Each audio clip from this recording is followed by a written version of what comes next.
and left for the evening. But when he returned 3 hours later, he found that his home had been destroyed. The Los Angeles Fire Department has confirmed to Truthseeker TV that the fire which destroyed Mr. X's apartment was an act of arson. I attempted to interview the other tenants who live in the building. All but one declined to speak with me. While refusing to be interviewed on camera, the tenant did confirm that they had seen a suspicious-looking person loitering near the building just 24 hours before Mr. X's apartment was torched. Truthseeker TV employed a professional police sketch artist to render a drawing of the suspected arsonist directly from the tenant's description. And needless to say, we were shocked at the result.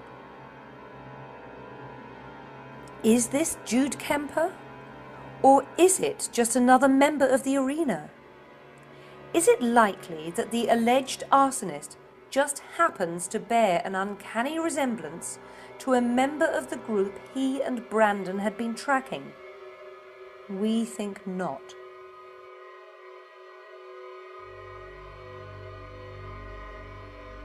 Fearing the worst, Brandon's ex-wife, Mary Hill, next hired this man, private investigator Tony Diaz, to try and find her ex-husband. The first thing in locating a missing person is either A, credit card activity, or B, cell phone activity. Just 3 weeks after hiring Mr. Diaz, Mary Hill received a phone call from the private eye's office. Mr. Diaz had found Brandon. We tracked him all the way down to a cheap motel in Denver, Colorado, real close to the airport. He was in room 104. I went up there, I knocked on the door. He didn't even ask who it was. He opened it. I told him who I was. I told him I was looking for him. At that time, he just seemed a little confused, and he was just out of it, like he hadn't slept in a couple days. I told him I was gonna bring him home. He seemed very grateful to me, but at the same time submissive, do you know what I mean? Like he just didn't know. But I'll tell you what was interesting. On the walk to the car, I noticed that his 2 fingers were cut off. 2 fingers. I didn't know what or where, and I kind of asked him. He didn't really want to give me an answer, so I didn't want to pry. I took some of the bandages off to see the extent of it, and the 2 fingers were chopped off. I mean, I'd never seen anything like that.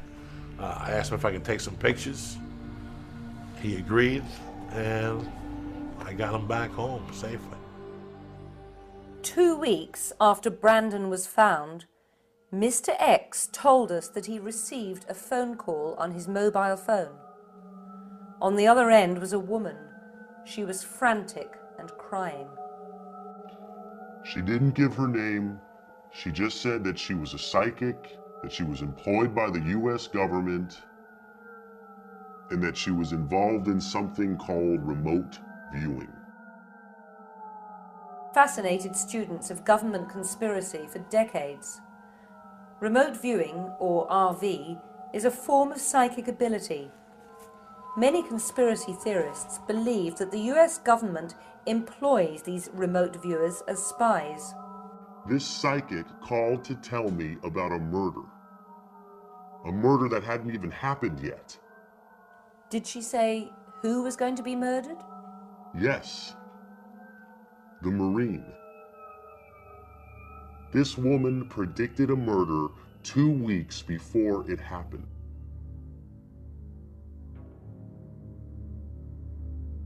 Brendan Corey has since returned to his Malibu home, but he never goes out. Guarded 24 hours a day by a team of private security guards and attended to by a small staff of nurses, Mr. Corey is no longer the vital person he once was. Truthseeker TV has repeatedly requested an interview with him, but we have been categorically refused all access, his family citing exhaustion and concern for the safety of his children. You went up to see Brandon in the weeks after he was found and brought back to his Malibu home. Yes, he asked to see me. Brandon's not the same person anymore. What do you mean?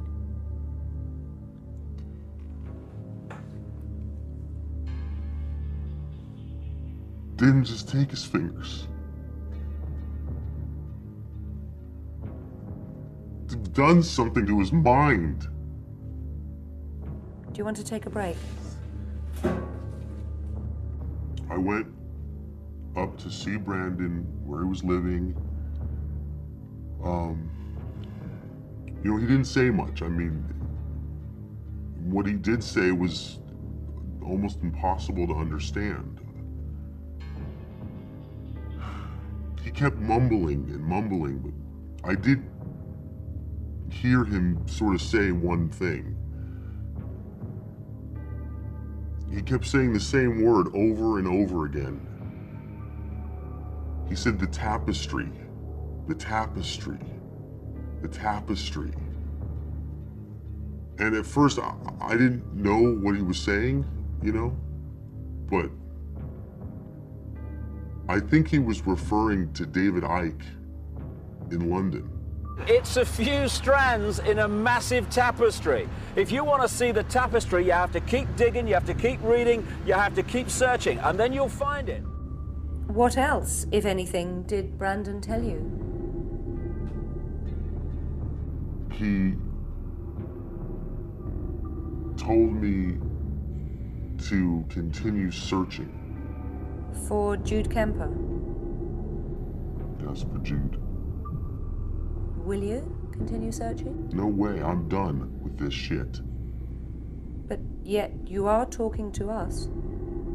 Yes, in case something happens to me, I want the world to see the truth, right?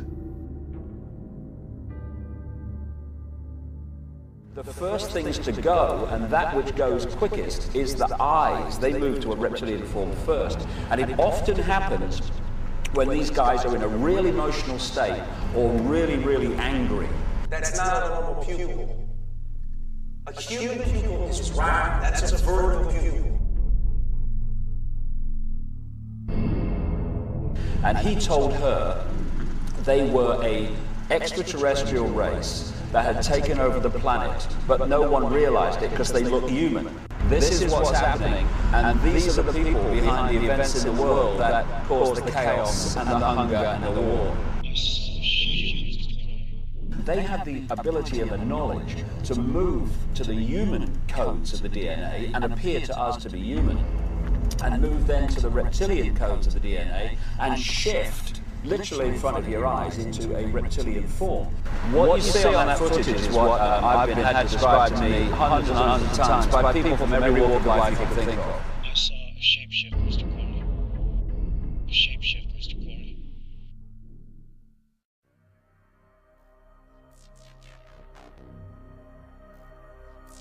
When Truthseeker TV originally heard of this story, we were, of course, skeptical as to its authenticity, recognizing that such an elaborate tale would be nearly impossible to achieve without leaving trace of its deception. We were confident that a thorough investigation would prove the story to be fake.